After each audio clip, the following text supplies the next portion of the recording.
niya ko eh.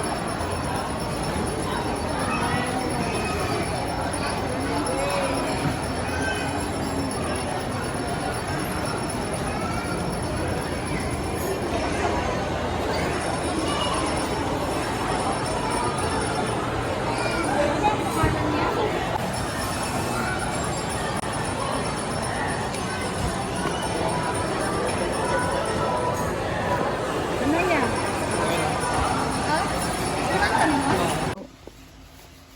Hi guys! So, today ay nag-order ako, nagpagawa pala ako sa SM Fairview ng stamp para sa aking mga bata.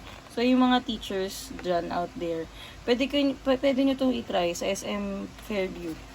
Yan, nagpagawa ako sa stamp studio. Tapos, ngayon ko pa lang din siya mabubuksan. Tapos, bumili rin ako ng, anong tawag dito, refill ng ink. Kasi self-ink yung binili ko eh.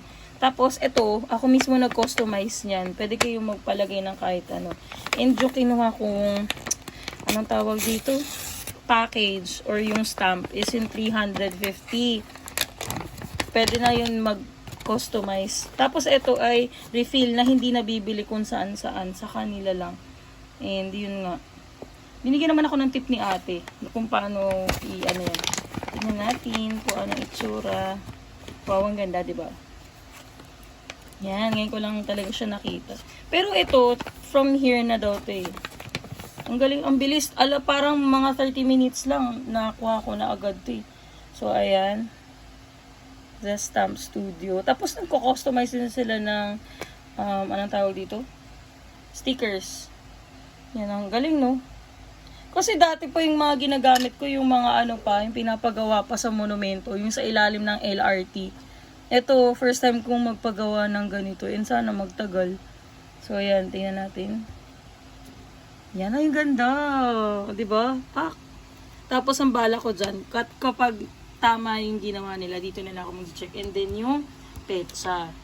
Tapos, isang tip pala, hindi ako naglalagay ng yung apelido or yung signature sa mga ganito. Kasi baka magaya.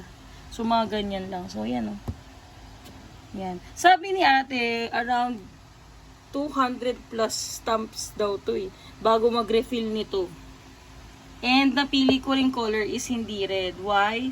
Psychologically, kasi may effect yun sa mga bata pag red. So, ang green kasi is for hope, diba? So, hope talaga para kahit mali sila o kunyari may check yung magsanay magsulat, hindi tatatak sa isip nila na mali yung ginawa nila. So, yun, isa pa. Naaliw ako. Ang ganda ng ano, diba? Ganda. So, yun guys. If you want to avail, wala daw sila kasi yung Shopee. Doon lang sila. Yung physical store nila is there. And meron din daw silang ano. Ay, meron na pala oh. Kasi kanina kinausap ko si ate, wala daw silang Shopee. Pero tatry kong hanapin kung meron talaga sila sa Shopee. So, that's it guys. If you want to learn more sa mga susunod na video about sa mga anything under the sun, just follow me and subscribe. That's it. Thank you for watching. Ganda pa nito, diba? Thank you for watching. See you in the next video.